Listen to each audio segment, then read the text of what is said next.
हरियाणा के पूर्व गृह राज्य मंत्री, एचएलपी के सुप्रीमो और फिलहाल सिरसा से विधायक गोपाल कांडा हमारे साथ हैं।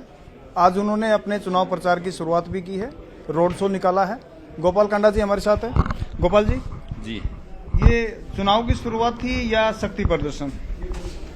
नहीं, चुनाव की शुरुआत थी और प्रदर्शन, शक्ति प्रदर्शन, और ये तो लोगों का प्यार और आशीर्वाद आप देख रहे हो कि जितनी संख्या में माँ बहनें भाई सब निकल कर आए घरों से, गांव से। 5-5 घंटा हो गई सबको धूप में, तो ये इनका आशीर्वाद है, ये अपने आप ही शक्ति हो गया। इतने घंटे लंबा रोड शो वो आपके सामने है, देखो कैसे जाम था।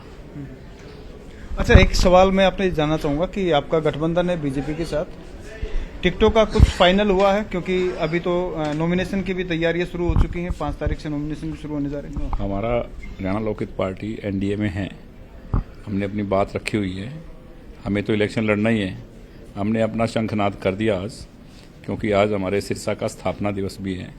1975 में चौधरी बंसी लाल जी की कलम से सिरसा जिला बना था, तो आज इस सिरसा के स्थापना दिवस पर हमने जिला के और अपना शंखनाद किया है।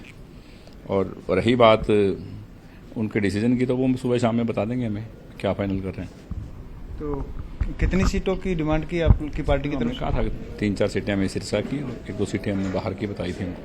5-6 सीटों की बात की थी, पर वो जो 2 में बात की हमें उन्होंने ऑफर भी किया, हमने मना कर दिया। तो यहाँ क्या देते हैं, अभी डिसीजन हो जाएगा थोड़ी देर में।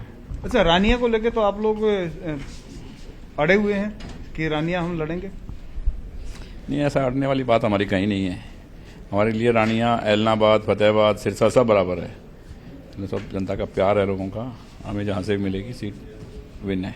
आपके भतीजे धवल कांडा जुटे हुए हैं हल्के में? नहीं, वो तो देखो, अब ये जो साथी जुड़े हुए हैं, जब तक इनको ये ना हो भी हम इलेक्शन लड़ेंगे, तो आदमी फिर कहीं तो ठहरता नहीं ना, कहीं तो फिर इन्होंने वोट देने ही है। अगर हम इलेक्शन नहीं लड़ेंगे तो कहीं तो वोट डालेंगे ना, तो उस वजह से वो डिक्लेयर किया था कि उसके लिए।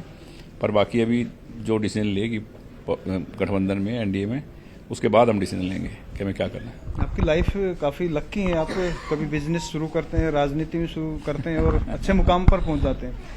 आपके नाम के पीछे कांडा वर्ड लगा हुआ, इसके क्या मायने? ये राजस्थान का कोई गांव है उदयपुर के पास में, बड़ा पुराना। यहाँ 100 साल पुरानी कांडों वाली गली है, जैसे नोरिया बाजार में। जब हमारे बुजुर्ग यहाँ आए थे उस टाइम से ही ये लगा हुआ है।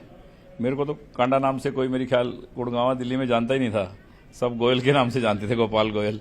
अब जब से इलेक्शन लड़ा उसके बाद तो पूरे हिंदुस्तान में कांडा नाम से फेमस है कि हाँ गोपाल कांडा है। ये गांव है उदयपुर के पास में एक छोटा सा। अच्छा, राजनीति में कैसे आए? व्यापार में थे आप लोग?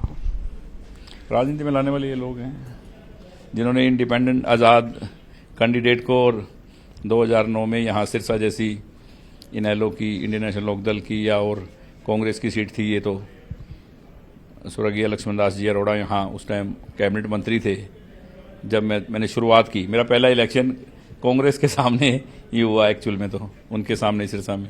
वो 25 साल से यहाँ 20 साल से राज कर रहे थे। मार्जिन काफ़ी कम रहा, जैसे 14 की बात करो या फिर 19 की जब आप जीते, वजह क्या है? क्या नेक टू नेक फाइट होती है? नहीं, पिछली बार एक्चुअल में सबकी जमानतें जब थी, तो 2 पार्टियों ने क्या है कि अरोड़ा साहब के पंजाबी बिरादरी की और जो वोट हैं 18-20 हज़ार, वो प्लस इनेलो के कुछ वोट थे 18-20 हज़ार, तो उन्होंने सोचा कि अलग अलग लड़ेंगे तो 20-20 हज़ार आएंगे सबके पास, तो उन्होंने गठबंधन करके वो 40-42 हज़ार, 45 हज़ार वोट बनाए। भी किसी तरह से कहीं मुकाबले में तो पहुंचे हैं। ये पहले दफ़ा हुआ होगा कि इंडियन नेशनल लोकदल पार्टी ने अपना कैंडिडेट खड़ा नहीं किया मेरे सामने। पिछली दफ़ा सिरसा में उनका कोई कैंडिडेट नहीं था, जबकि इतनी बड़ी पार्टी है और कैंडिडेट भी खड़ा नहीं किया था पिछली दफ़ा। बीजेपी एक राष्ट्रीय पार्टी है, और क्या आपको लगता है कि जितनी सीटें आप मांग रहे हैं आपको मिल जाएंगी, या फिर कोई बीच का रास्ता भी निकलेगा? मुझे तो उम्मीद है कि आज रात तक या कल तक हो जाएगा जो होगा। 3-4 सीटें मिल जाएंगी। अब देख लो, आपके सामने आ जाएगा कल सुबह बता देंगे। तो गोपाल कांडा ने स्पष्ट किया कि उनकी दावेदारी सिरसा पे 3-4 सीटों की है और कुछ अन्य जिलों की भी दावेदारी है, लेकिन देखना यह है कि आज रात या कल तक इस पर क्या फैसला होता है। हालांकि रानिया के बारे में इन्होंने स्पष्ट तौर पर यह नहीं कहा, लेकिन इतना जरूर कहा कि उनका परिवार पूरे सिरसा जिले में सक्रिय है। कैमरामैन साहिबा भट्ट के साथ धीरेन्द्र चौधरी, न्यूज़ 18 सिरसा।